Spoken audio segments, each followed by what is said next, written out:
Hi, my name is George ACN, your public speaking coach.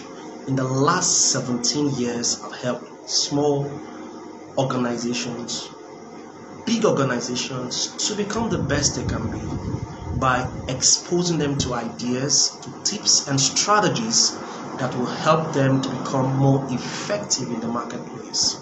I'm also the Dean of Podium Dynamics Academy, Nigeria's leading public speaking school. I want to welcome you especially to this program and this training. I'd like you to do three things. The first thing I want you to do is listen attentively. Don't just hear.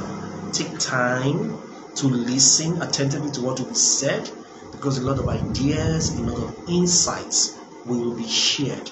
Number two, write it down. Write down, like all the lectures we'll be having in this course. Write down information, ideas that you'll be learning, because at the end of the program there will be an examination given to you, and it's my hope that you pass and you do well.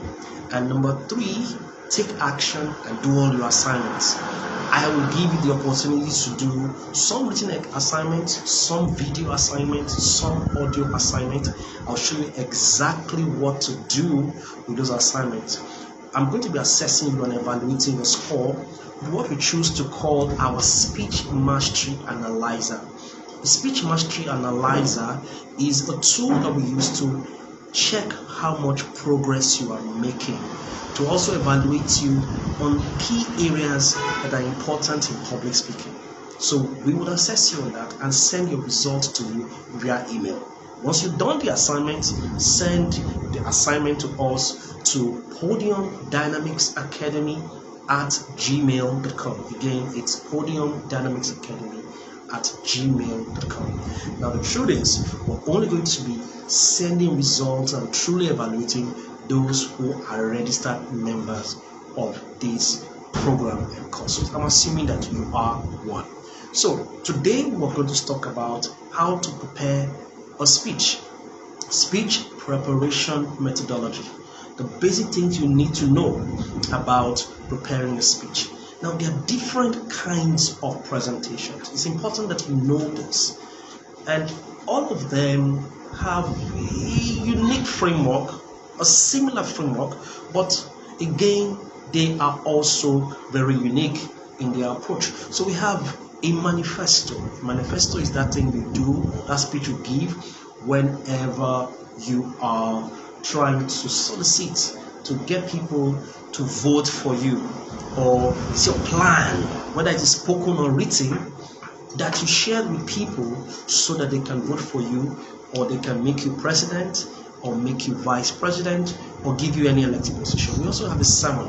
Now, sermons are given to us by pastors. A lot of pastors do sermons, and we also have facilitation. There's something interesting about a facilitation. Facilitations are done in corporate meetings, and in those meetings you do less of the speaking, more of the engagement. You use facilitation tools to engage the people, and some facilitation tools are multi-voting, brainstorming, role play, groupthink, and icebreakers. So it's an entire body of knowledge. When you become part of our advanced communication program, we'll be exposing all of that to you. And there's a toast. This is something very common. Next wedding you go for, or anniversary or something, you most likely be told to give a toast. We have a class where we explain and share with you and show you how all of these kinds of speeches or presentations are done. We have eulogy, we have inaugural address, we have valedictory speech, we have a lecture, we have a welcome address, we have vote of thanks. These are the different kinds of presentations available. It's also very important that I mention that all of them have different time frames. Like usually manifesto should not go more than 20 minutes, 10 to 20 minutes, or a sermon should not be more than 45 to 60 minutes. The facilitation can be longer, because of course we have all the time to do games and activities. That's between 2 to 5 hours. The toast should not be more than 60 seconds. In fact, ideally it should be 30 seconds. A roast, which is not very common in our country, in America is quite common, should be between 5 to 20 minutes. Eulogies are given in retirements, eulogies are given at funeral ceremonies, and they should not be more than 5 minutes max.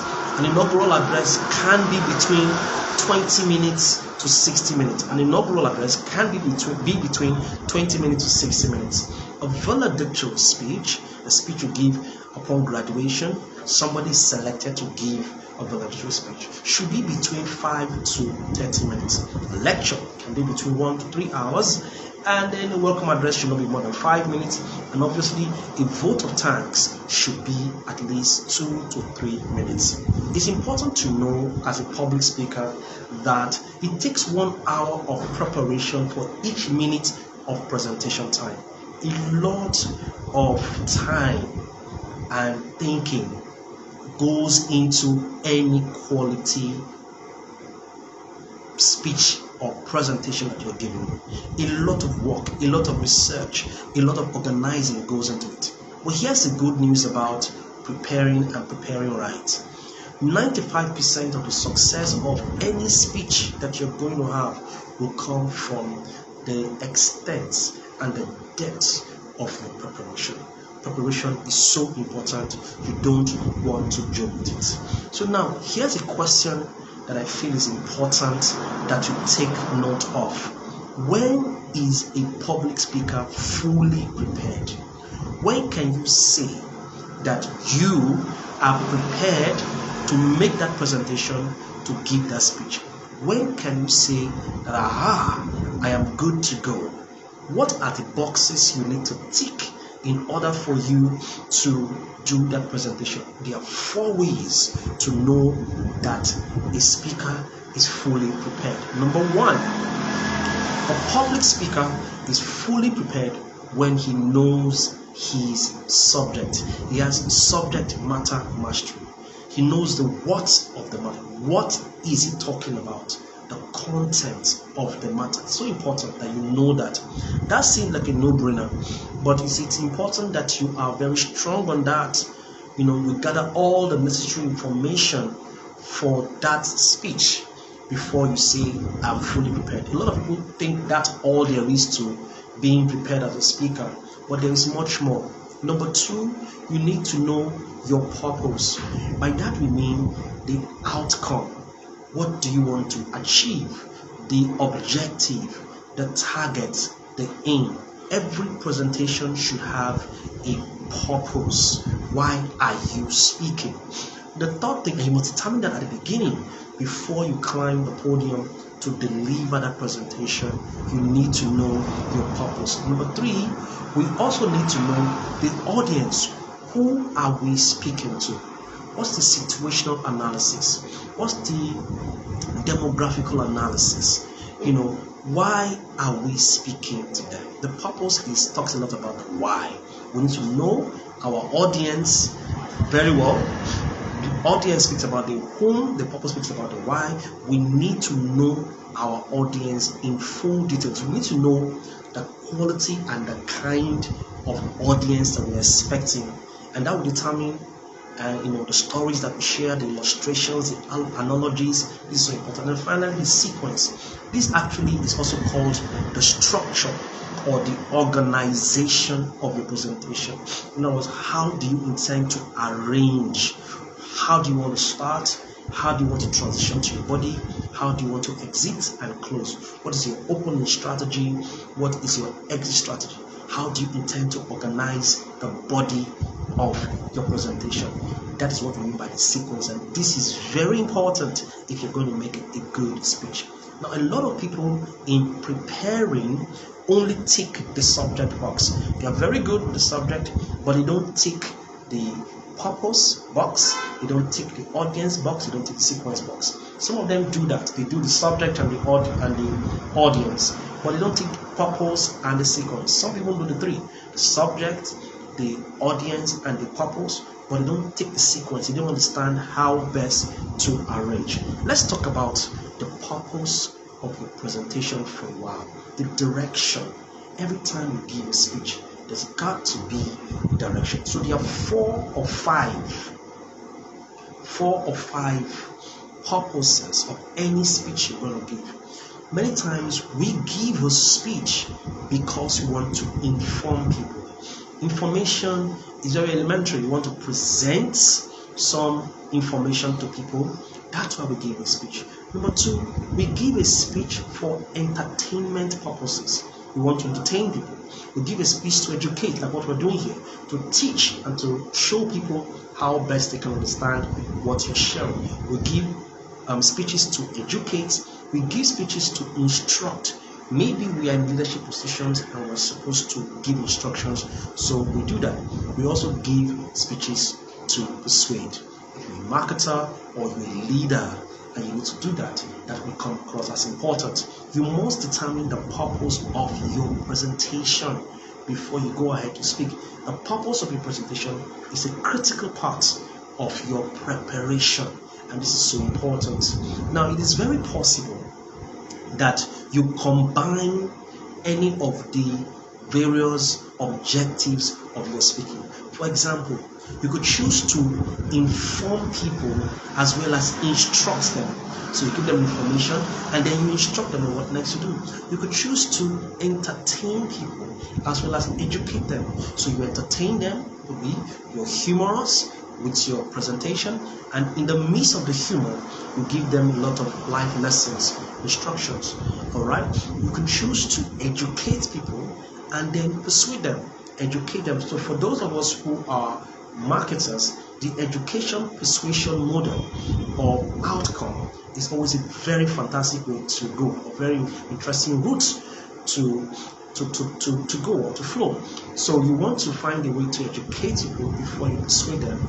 You want to find ways to entertain them and then educate them. Dealing with children, that will come out very strong. Or you want to inform them and then instruct them, whatever combination you can choose to go. So it's very important that you determine your purpose, because your purpose is a very important part of your preparation. Now realize that we go through the stress, all of this thinking, because preparation is like an account from which to draw as a speaker. Now here's what I'd like you to note, that as a public speaker, preparation is always ongoing. You are reading, you are studying, you're congregating materials, you're aggregating materials, you're doing that on a regular basis, because you are waiting for the time you will have an occasion to speak. They say that success is when preparation meets opportunity, and that it is better to prepare and not have opportunity than to have opportunity and not be prepared. So I want to encourage you to always prepare. Have your materials on different stuff. I used to have a journal where I put out quotes, thoughts, startling statistics, stories, all kinds of ideas there. So whenever I want to present, I can look at my journal and get some fine ideas to enrich the quality of my presentation. Now serves as an account, because the more you are preparing, the more you store information in your mental reservoir or in your mental library, the more you increase your knowledge there. And it's important to do this so that whenever you're delivering your presentation, you're not caught off guard during the Q&A session. During the Q&A session, you could have people ask you questions that you do not cover in your presentation because of the time frame. But when you go through the rigors of always preparing, putting together content, you can easily draw from your mental bank, your mental library, and answer those questions. So preparation helps you for your Q&A. Preparation as a speaker also gives you confidence.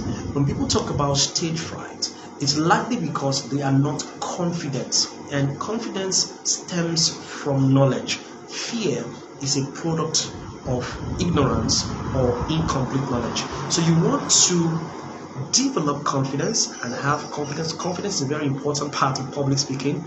It convinces. It is a very important element in speaking, which we're going to talk about. You need to be sure and 100% sure that you are doing it right with confidence. Confidence will come from the amount of knowledge that you have. My recommendation to you is when you speak, anytime you speak, speak like a salesperson. I tell my people who are students to make sure that they speak like a salesperson. Speak more often to persuade. Don't just present. You are more impactful when you persuade. And to speak like a salesperson is to follow the AIDA principle, or what we call the AIDA principle. The AIDA principle. The AIDA principle says that an A stands for attract attention from the title of the presentation. Very often they will give you a topic, and if that topic doesn't come across as strong, you can rephrase the topic or change the topic while still not losing its essence, so that it comes out strong. Your topics and titles should attract attention. Your presence on stage should attract attention. Your body language should attract attention. Your primacy and introduction should attract attention. So A stands for attract attention. I stands for share something of interest. For you to be interesting, you have to be interested. Find an area of interest that people understand, that can connect with, and share, and you'll be shocked at how much of a success you're going to have. D stands for build desire. A stands for get them to take action. Always have a very powerful close. Let's talk briefly about the sequence or the organization of your speech. We said earlier that a speaker is prepared when he knows his subject, he knows his audience, he knows the purpose, and he knows the sequence organization, or what you can also call the structure of the speech. It doesn't matter the speech you are making. Break your presentation into 3 parts: the opening, the body, and the close. Usually, most presentations are broken into the beginning, the middle, and the ending. Some people choose to call it the introduction, the body, and the conclusion. Very often we say that the introduction, body, and conclusion, is a speech or project writing term and not very used in public speaking. In sales, persuasion, and public speaking, we use the terms opening, body, and close. Or technically speaking, we can use the term primacy, body, and recency. It's always good to break your presentation into 3 parts. Whether it's a short presentation of 10 minutes or 7 minutes or 1 hour, do that and you'll be a lot more effective. You'll be organized. You'll be able to arrange the sequence of your presentation. Now, your opening is supposed to wow the audience, your body is supposed to woo the audience, and your close is supposed to win the audience. Your opening is supposed to hook them, to get them interested, to get them fascinated. Your body is supposed to woo them, draw them into the subject matter, and your close is supposed to win the audience. Always make sure that you break your presentation into those 3 parts: the primacy, the body, and the close, or the primacy, the body, and the recency. We call a close or conclusion recency. So we can say PBR, primacy, body, and recency. We can say OBC, opening, body, and close. Do that for everything that you do, and you'll be shocked at how much results you get. You can also write in your notes TOBC, your title, an attractive title, your opening, your body, and your close. TOBC. Now bear in mind we're discussing the structure, the arrangement, and the sequence of your preparation of your presentation, and this is a major part, but the 4th part of any form of presentation or preparation that you are going about doing. Let's start with the O. Now it's important that you pay close attention, because a lot of people don't pay attention to their openings. And first of all, your opening is supposed to hook and wow the audience. You can use two kinds of openings. We'll discuss that extensively later, but I'll just explain the two major kinds or strategies or opening styles. The first style is called the opening trio. The second style is called the opening combo. And there are many strategies a lot of top experts use, but I encourage you to use the opening trio. You use the opening trio for formal meetings. Now, what is the opening trio? So you break your opening into three parts, just like you break your entire speech into three parts. You also break your opening into three parts. The first is called the pre-open. The second part is called the open, and the last part is called the post-open. We're discussing now the opening trio: the pre-open, the open, and the post-open. Now, the pre-open is where you do your salutations, where if, for example, you're in a formal meeting, all the greetings, the pleasantries, the protocol you have to obey, that's where you get to do it, at the pre-open. The open is where you have your hook, either your quotes or your startling statistics or your bold statement or your rhetorical question or your short story, something that you do very short in them is called the open. The open is supposed to be very captivating, very exciting, and then the post-open is where you give the audience a roadmap to, a direction, and tell them what they expect to hear. We call it the close of the opening, or the close before the close, and it's quite powerful. If you use that simple strategy, it will help you. So you can greet people, do your salutations, transition to strong hook as your open, and then transition to your post-open, which is the close before the close, or the close of the opening. And then you need to have a transitional statement that leads you to your first point.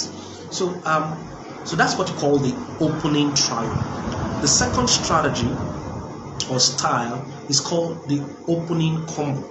Before I discuss the opening combo, let me list out various ways you can open, various ways or various tips on opening that you can hook your audience. One of the first and the best ways is to tell a story or a personal story. Let's assume that the story is a strong one.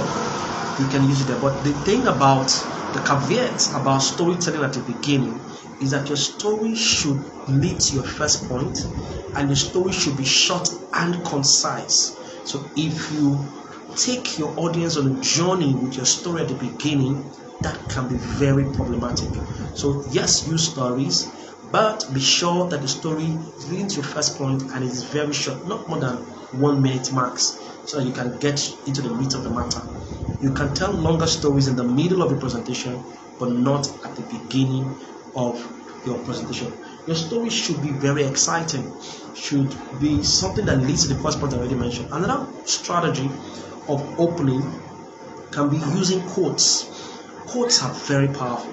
Quotes is having somebody else say the same thing you've said in a different way, somebody of authority. It also allows your speech to have some bit of relevance and strength. So using quotes can be very powerful. It gives the audience the idea that somebody else has said it and somebody important has said it, and that you are also a prepared person. Using a quote should not be used recklessly. We want to use a quote that is relevant to the topic and leads to the first point. And please, it's very important that when you're using a quote, that you quote verbatim. Quote verbatim. There are two things that you memorize in public speaking. You memorize your quotes and you also memorize the statistics that you give. Quote verbatim. And also tell us a little about the person that you're speaking. So, for example, you are saying something like this: John C. Maxwell once said that educators take something complex and make it simple. Communicators take something simple.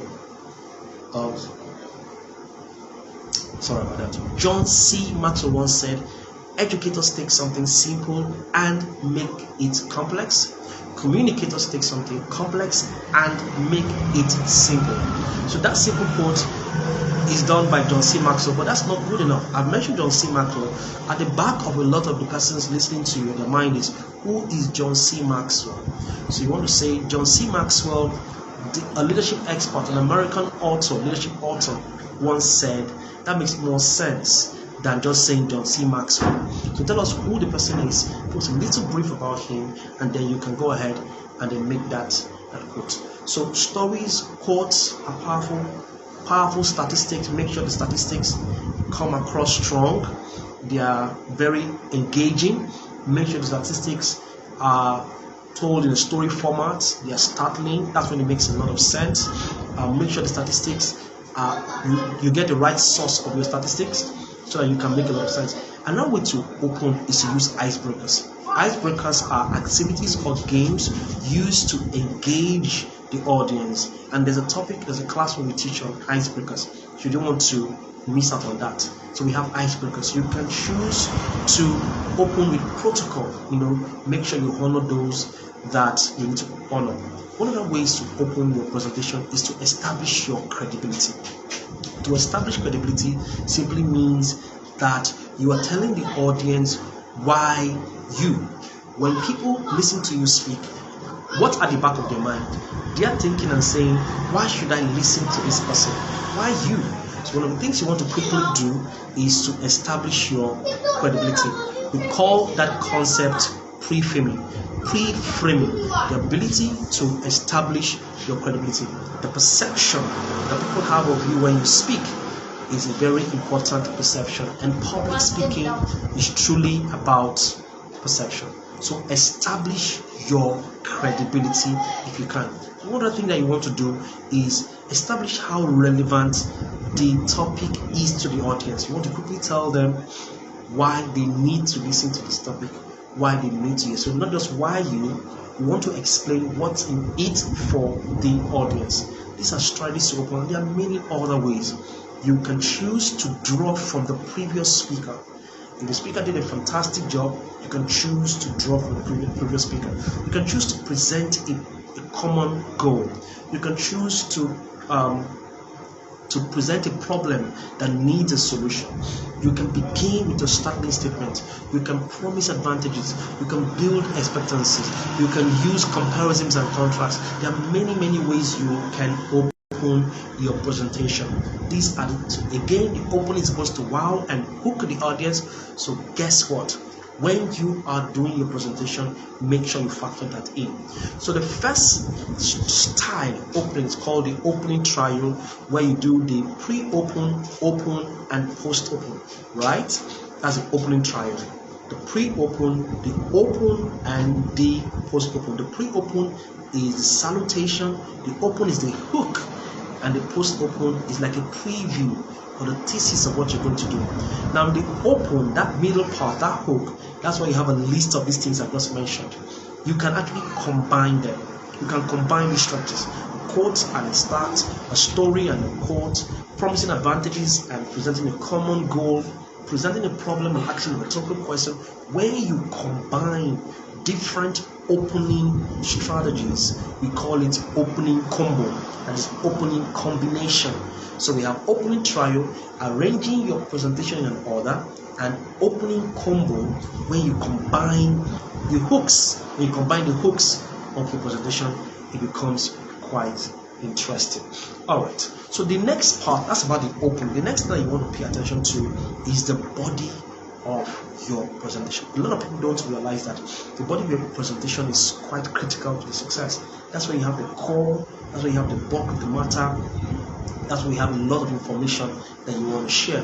If you're not careful, you will digress, you will have a disjointed speech. But if you use certain formula, particularly this formula I'm going to use, it will help you to organize the body of your speech. We call that formula the PREP formula, P-R-E-P formula, the PREP formula. The PREP formula helps you to organize the body of your presentation. PREP is an acronym for point of view, That starts with P, reason for point of view, example, point of view restated. And I want you to pay attention because I'm going to be discussing prep. I'm going to be discussing prep again and again in the coming classes, and I don't want you to miss it. So you understand that you first state your point, and if you state a point, you must give a reason for that point.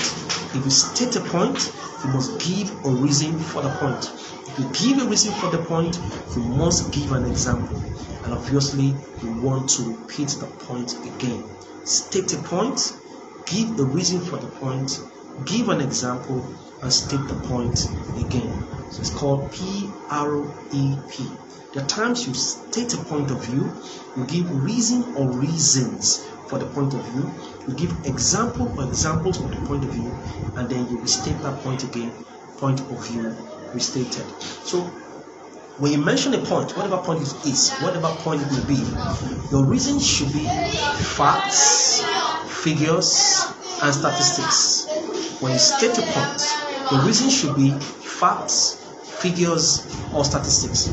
When you state a point, the reason should be facts, figures, or statistics. When you state a point, the reason should be facts, figures, or statistics. Examples could be illustrations, stories, and anecdotes, and then you repeat the points again. So this way, it will help you to organize your presentation. Let me give you an example.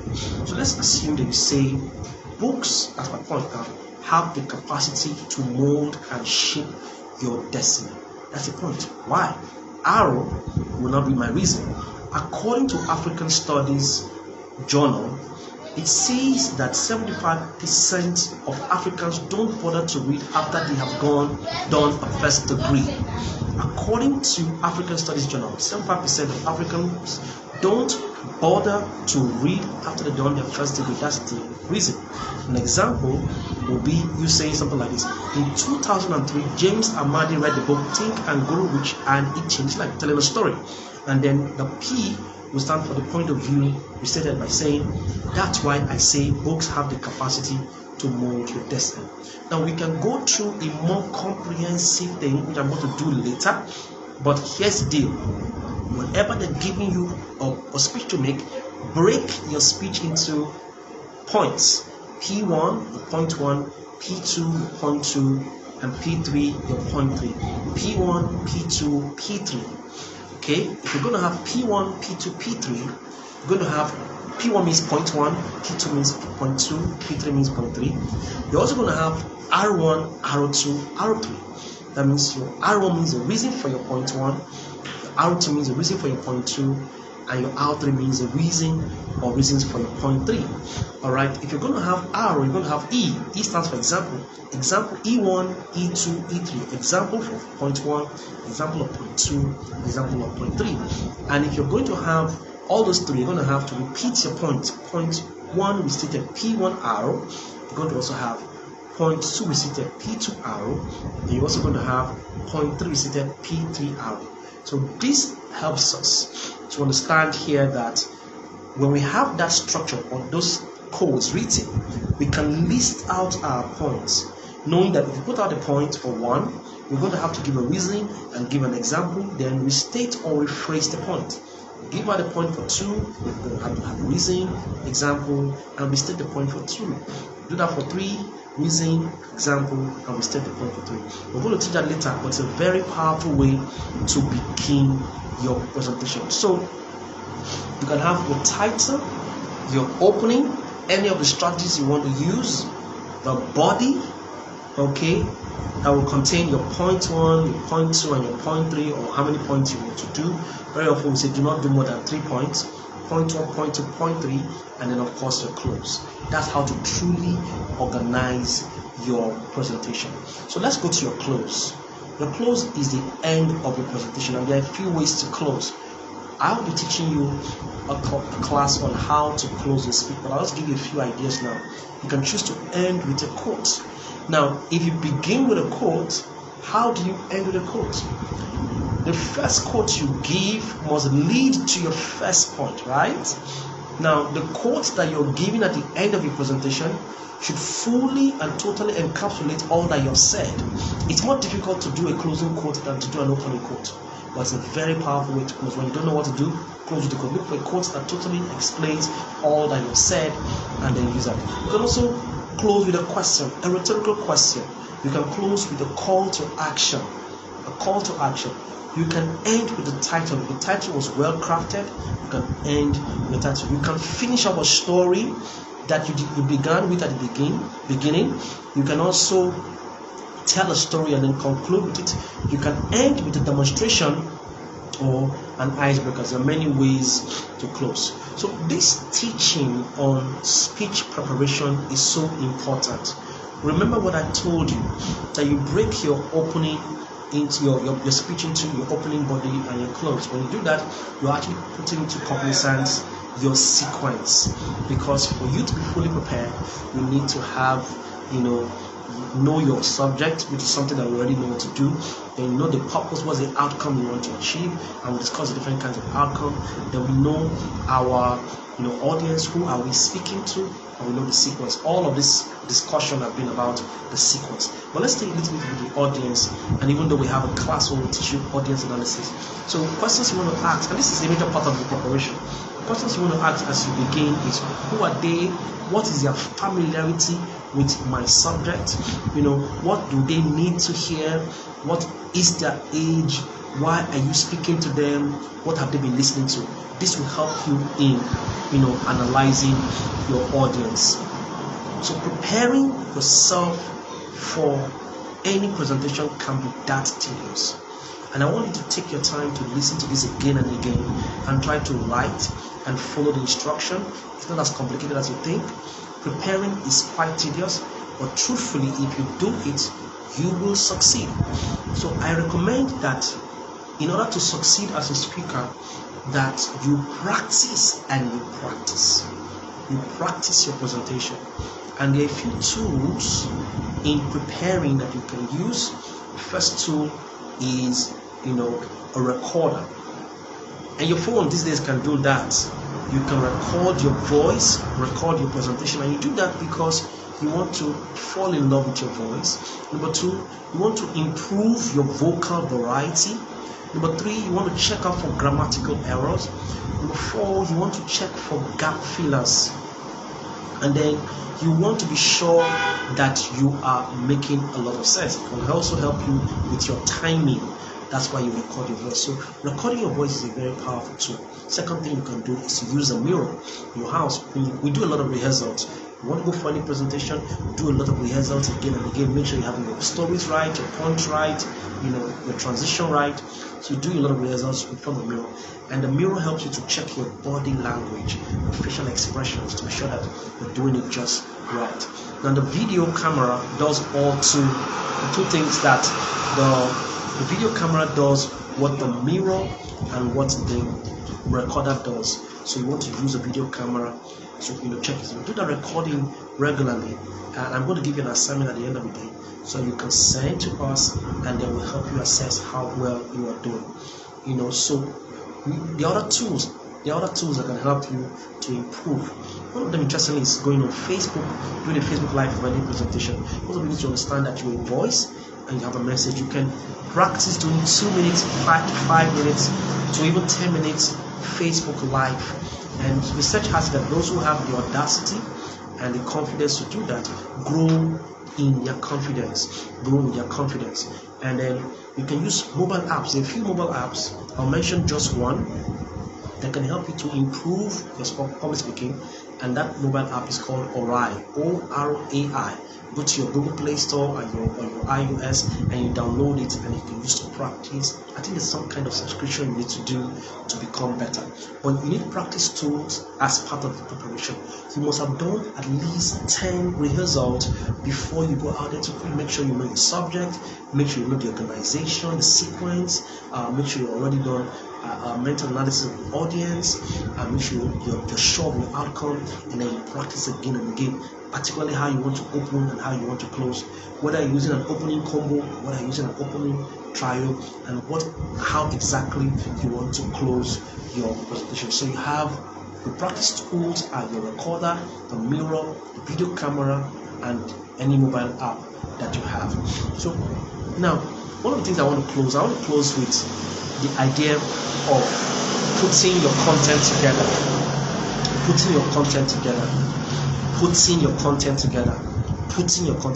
Like I said, preparation is an ongoing thing. It's something that you keep doing. It's not a one-off thing, it's an ongoing thing. And I'll tell you what, guys, it's something that you do not only when you have a meeting in a few days, but something that you continue to do.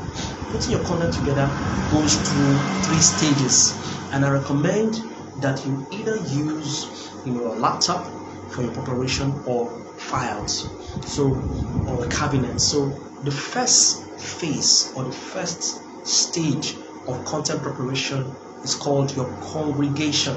Now, what you do in that stage is that you collect materials. You're always collecting materials from your research work, your expertise, an inventory of that of your work, your experience of the subject, people's viewpoint, input. You see something in the magazine that you like, that is for that kind of topic, that topic you're supposed to speak. Book, magazine, the internet, you gather them into a space. It can be a cabinet, it can be a file. We call it filing basically, or it can be in a folder on your internet. You just gathering information. We call it congregation material. You're not very particular about specifics. You just want to get as much details from that into that space. The second and most important thing is, we call it the collection phase. The second phase is the aggregation phase. Now, the aggregation phase is a collation where you begin to assign congregated materials into various categories on the basis of similarity. You begin to assign them. It's okay, this is for this, this is for this, this is for that. And you begin to select, this is good for this portion of my preparation, second portion, third portion, and so on. We call it the aggregation phase. And then the last phase is called the fabrication phase. This is when you finally make up your mind. We truly call this the organization phase too. Make up your mind that, you know what, this is what I'm going to use for my number 1, this is what I'm going to use for my number 2, and this is what I'm going to use for my number 3. So you break it into 3 parts, the organization phase. So 1, 2, 3, you sieve out from the aggregated materials. It can be tedious, but it always comes out very well. So for you to put your content together, your subject together, you go through 3 stages: congregation, aggregation, and then fabrication, or the organization phase. So the congregated materials is getting all the materials around the topic. Aggregating is in the second phase, where you collate things on the basis of similarity and functionality. And the last phase, the fabrication phase, where you begin to put together your best number 1, your best number 2, your best number 3, and that's what you're going to present. However, in the course of the presentation, you might have calls to in the Q&A to refer to those materials you didn't cover in your presentation. Maybe those materials were already in your aggregated phase or your congregated phase. If you didn't go through this process, it becomes a lot difficult. So I'd like to close with the words of Dionysius of Halicarnassus. Dionysius of Halicarnassus. He once said, "Let thy speech be better than silence or be silent." I'll give you an assignment quickly. This assignment is this: do a 5-minute presentation of any topic of your choice. Try to break it down with the opening, the body, and the close. Don't do more than 10 minutes max.